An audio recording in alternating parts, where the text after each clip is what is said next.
Glória a Deus, meus irmãos, louvado seja Deus.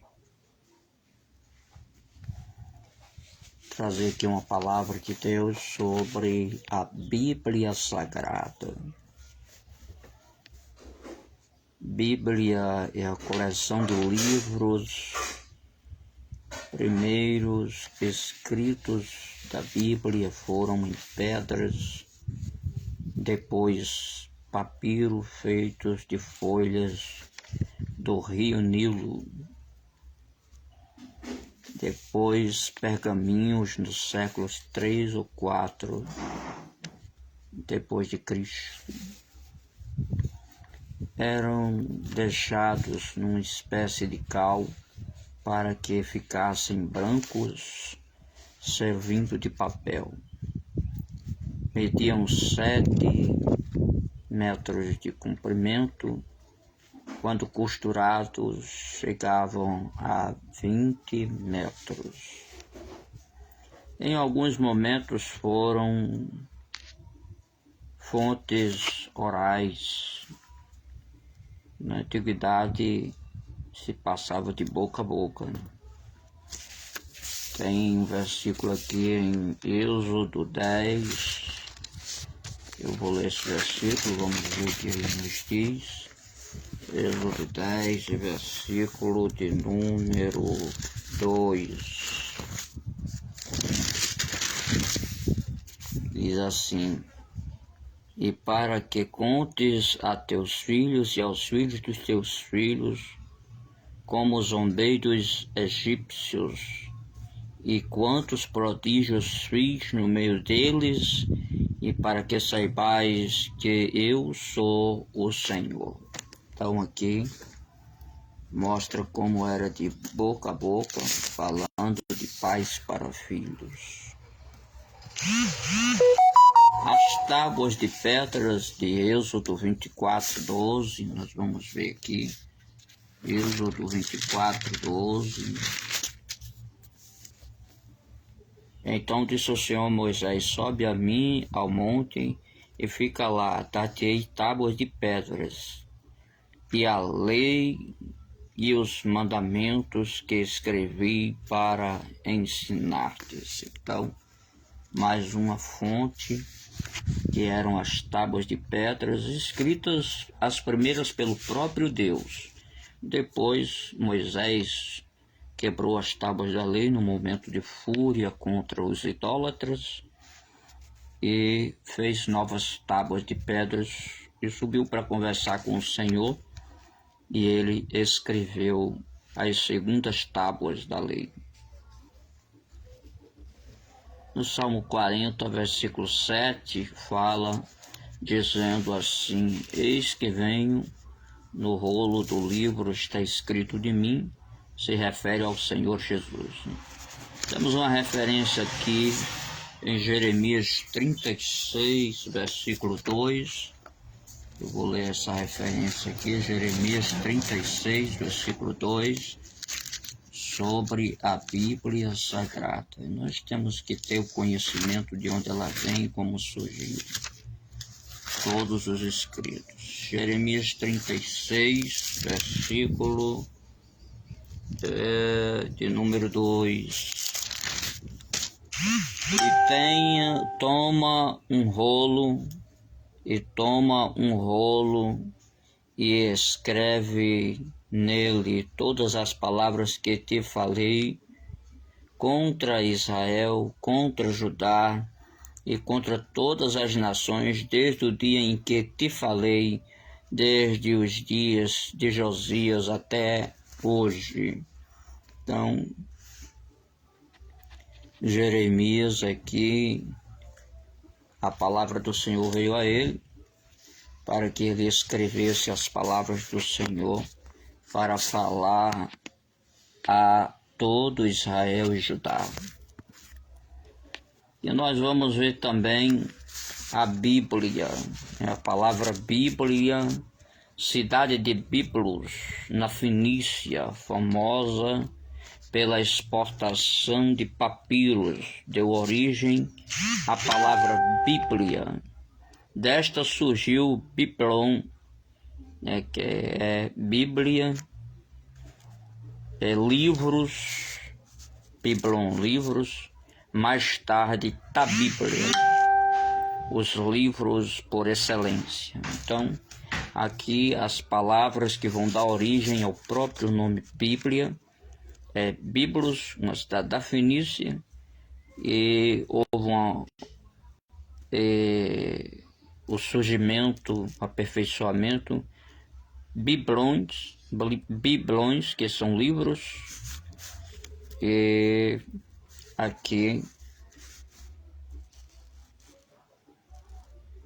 mais tarde foi dito Bíblia, os livros por excelência. Então, primeiro ponto importante sobre a palavra Bíblia, a origem deste nome, né?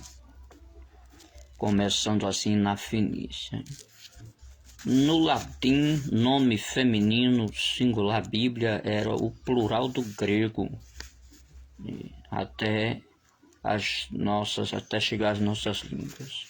No hebraico, Esfaraim, Daniel, capítulo 9, versículo 2, Daniel diz que pelos livros eu compreendi o que Deus estava dizendo, né?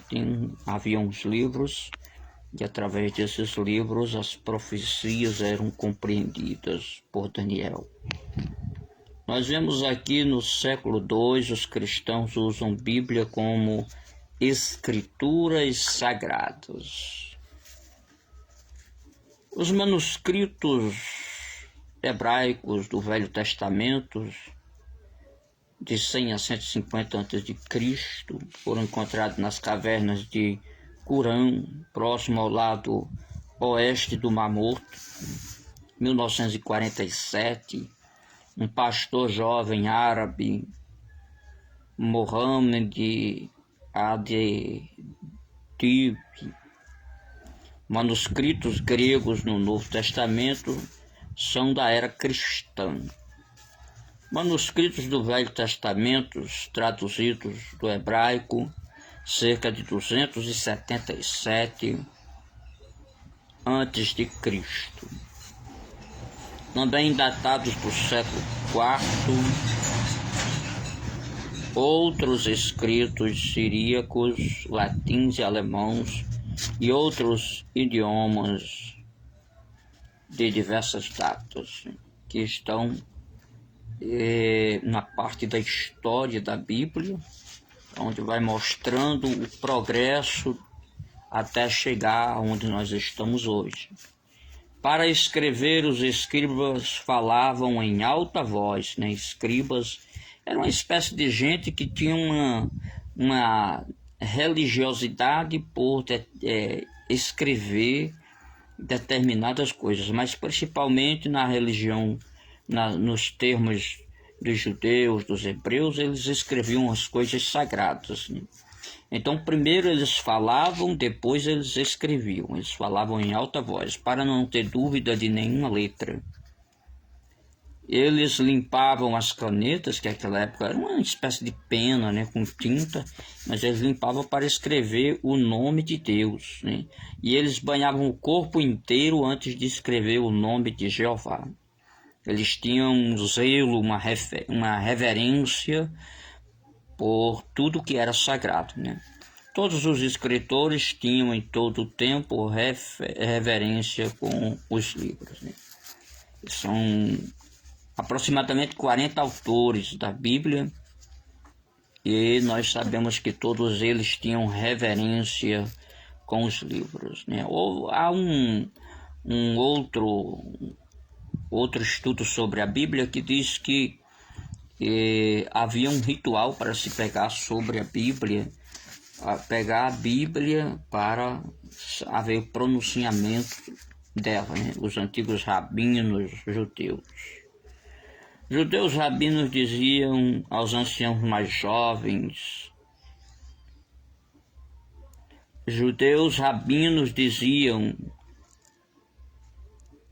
anciãos aos jovens rabinos, né? Tenha cuidado com o trabalho, porque é uma obra celestial, né? Tenha cuidado com sua obra, com seu trabalho, de não aumentar e de não deixar faltar nenhuma letra. Se você deixar faltar uma letra ou aumentar, é como se você fosse um destruidor do mundo, né? Os anciãos diziam aos jovens rabinos, né? Então, era o cuidado, o zelo pela palavra de Deus, né? Outra coisa interessante sobre ter a Bíblia, né? Uma certa vez uma pessoa doou uma Bíblia e em menos de 8 dias a Bíblia estava feito um rolo assim, todo estragado, todo arrebentado mesmo, de forma horrível, que por ali nós vimos o zelo que ele tinha pela palavra de Deus. Então nós devemos ter zelo em possuir, em conduzir, em ler e em praticar a palavra de Deus. Os autores da Bíblia, mais de 40, 1 Pedro, capítulo 1, versículo 21, eu vou ler esse versículo aqui. 1 Pedro 1 e 21 diz: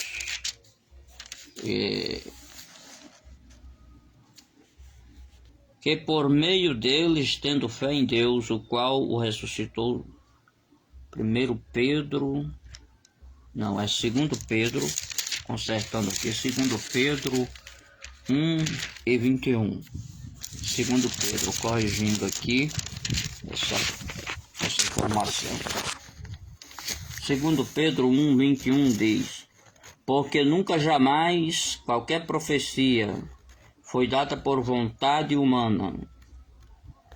Entretanto, homens santos falaram da parte de Deus, movidos pelo Espírito Santo. Então, a Bíblia Sagrada, ela é uma obra do Espírito Santo, porque todas as palavras dadas àqueles homens santos de Deus eram dadas pelo Espírito Santo. Então, às vezes o próprio Deus falava, às vezes o Senhor Jesus falava e às vezes o próprio Espírito Santo. Temos que ver cada parte para compreender, né? 2 Pedro 1 e 21 deixa bem claro que o Espírito Santo foi inspirando muitos homens, principalmente ali nas cartas de Pauline, as cartas gerais, né? As cartas doutrinárias dos pastores e etc. Quando falamos assim que Jesus Cristo também falou na Bíblia, fala ali dos evangelhos e uma parte ali inicial de Atos dos Apóstolos. Quando falamos que Deus falou a própria lei de Moisés, a partir de Gênesis ali, no Antigo Testamento, Deus estava falando literalmente. Em alguns momentos o Espírito Santo usava pessoas e ela falava, né? No Espírito Santo, a voz do Espírito Santo no Antigo Testamento, ela não era aquela chamada de Espírito Santo, é chamada de Espírito do Senhor, né? Então você vai ver com um nome diferente, porém é o mesmo Espírito Santo. A época dos profetas, né? 300 anos aproximadamente, ali de 1050 a 780 a.C., de Samuel até Eliseu, alguns profetas. Aí tiveram os outros profetas de 750 a 450, de Amós a Malaquias, né? Nós vemos todos os profetas bíblicos inclusos nessas datas, todos os profetas do Antigo Testamento, né? Tem os sábios, né? Achamim, né? Os sábios, livros de pessoas que tiveram sabedoria, como Salomão, por exemplo.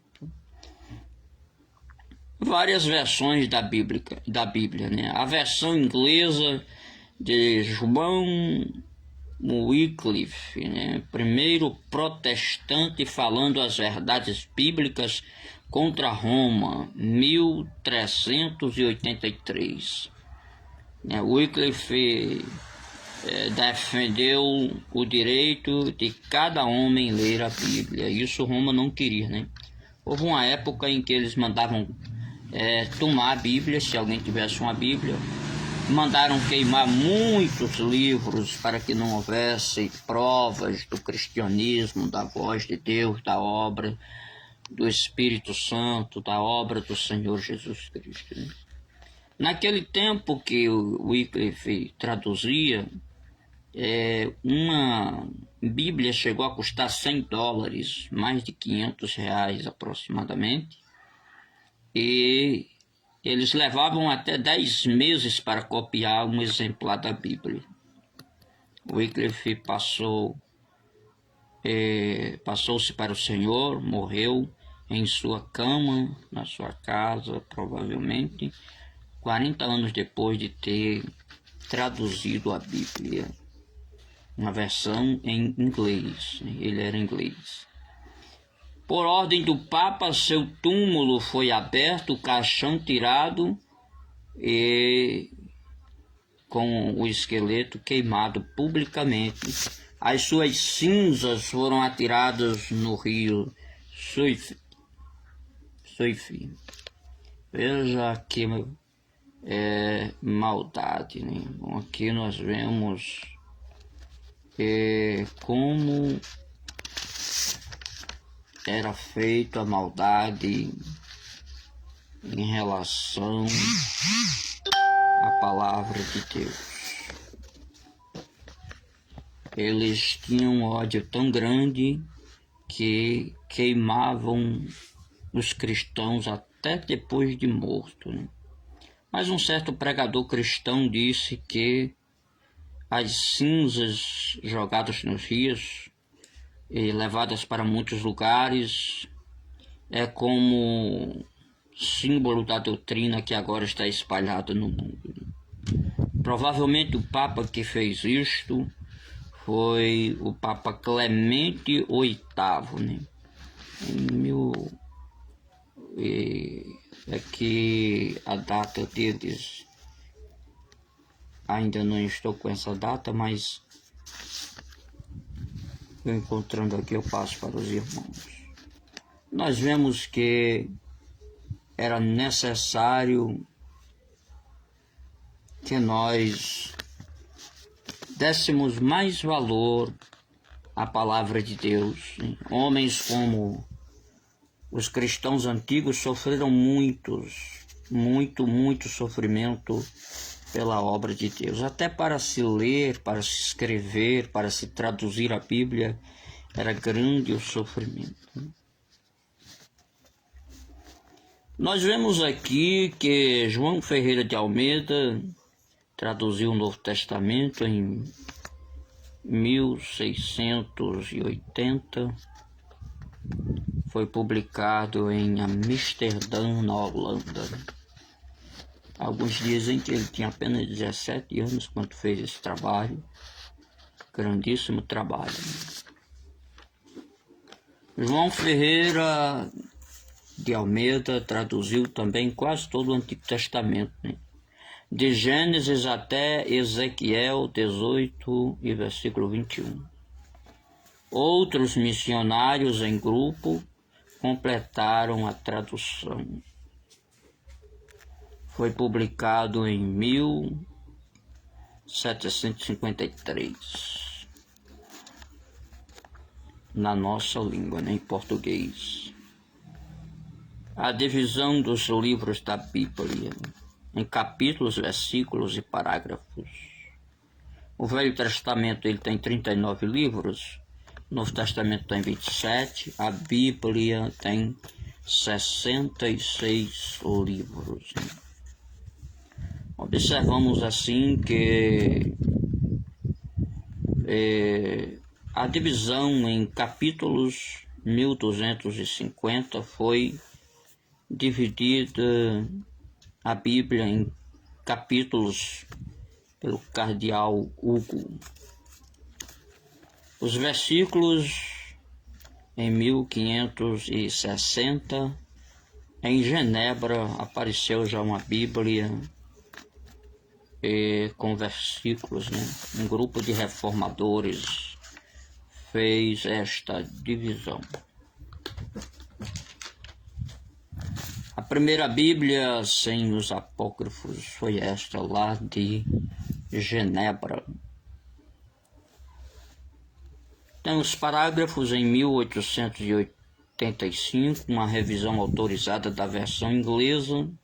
Demorou 15 anos para fazê-la, né? 15 anos para fazer uma nova versão da Bíblia com esta parte, parágrafos.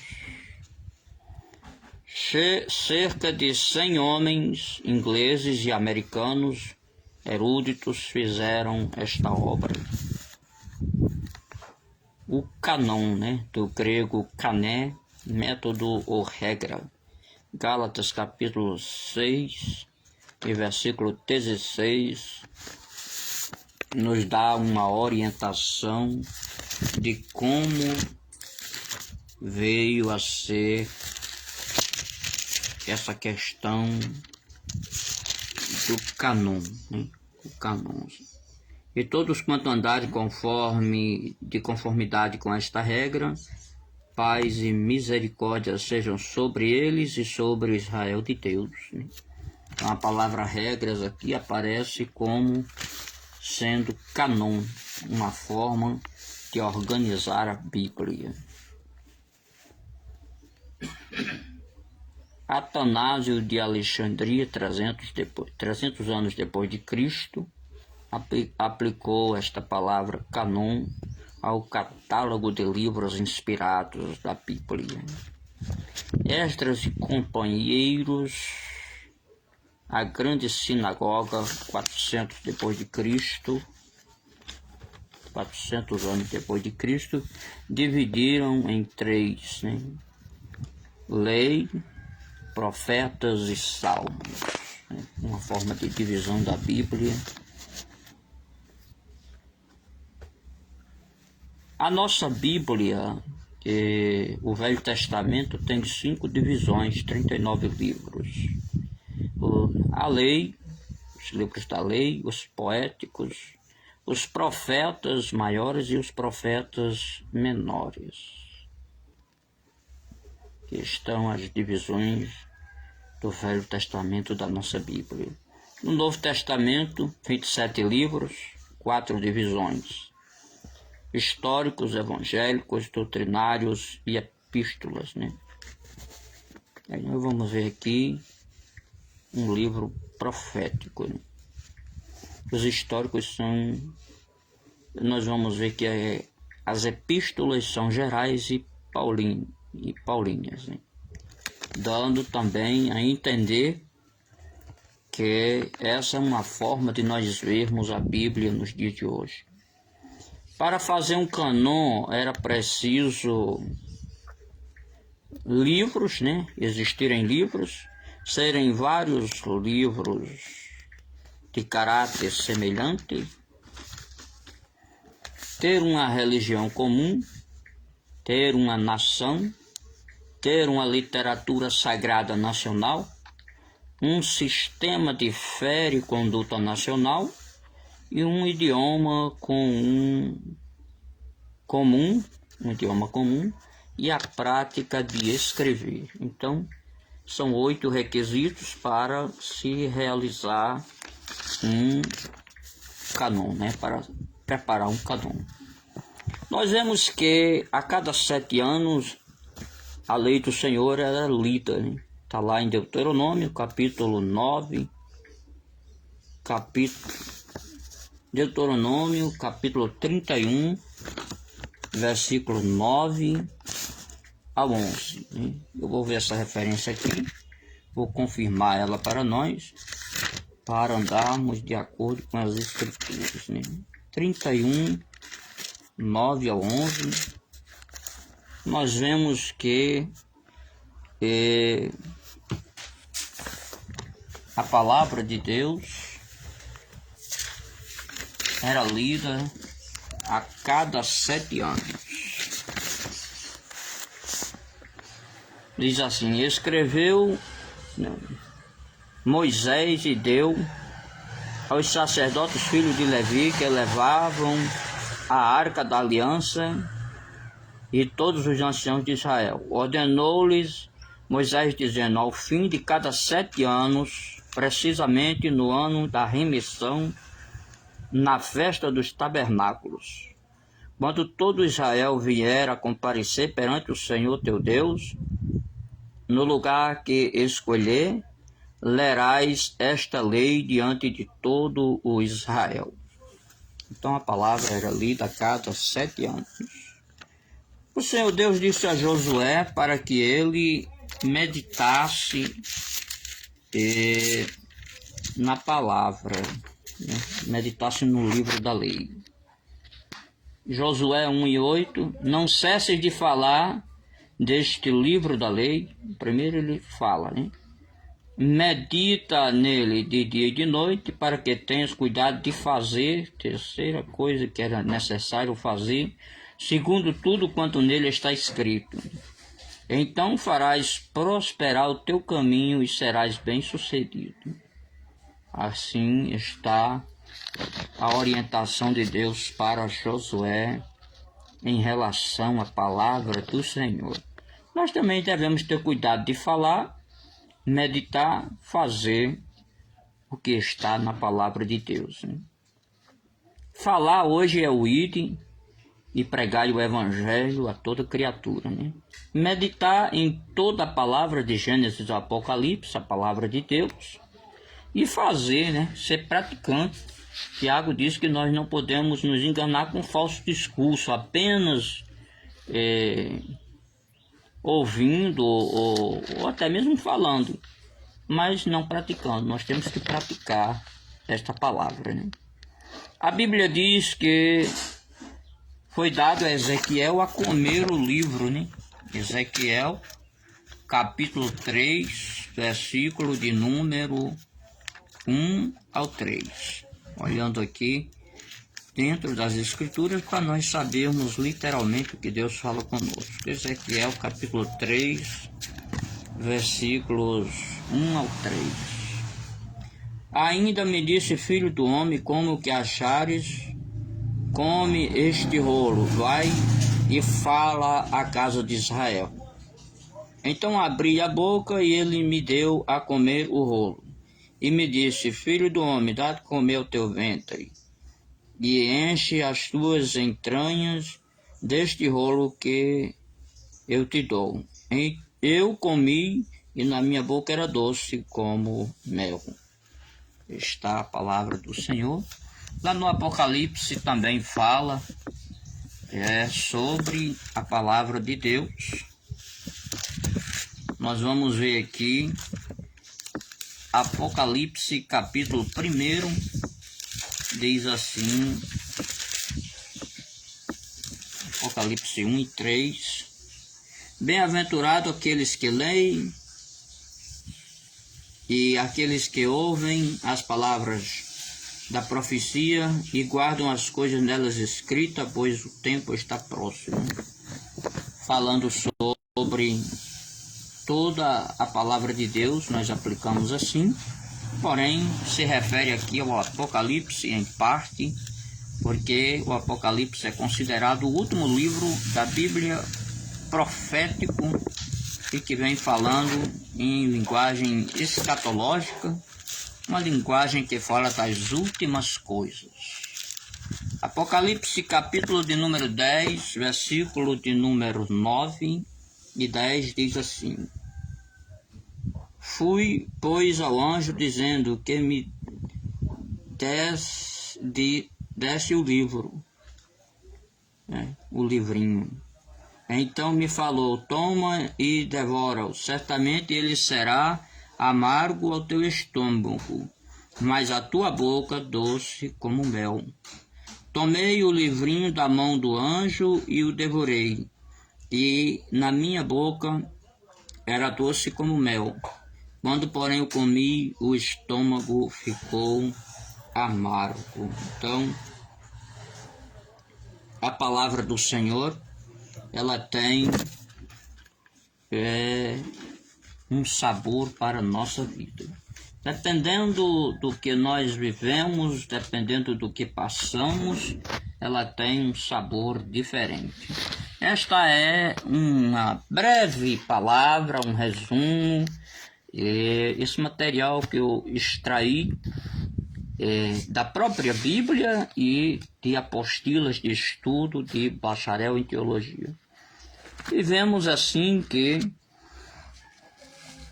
esse material tem uma alta qualidade para que você saiba um pouco da palavra de Deus.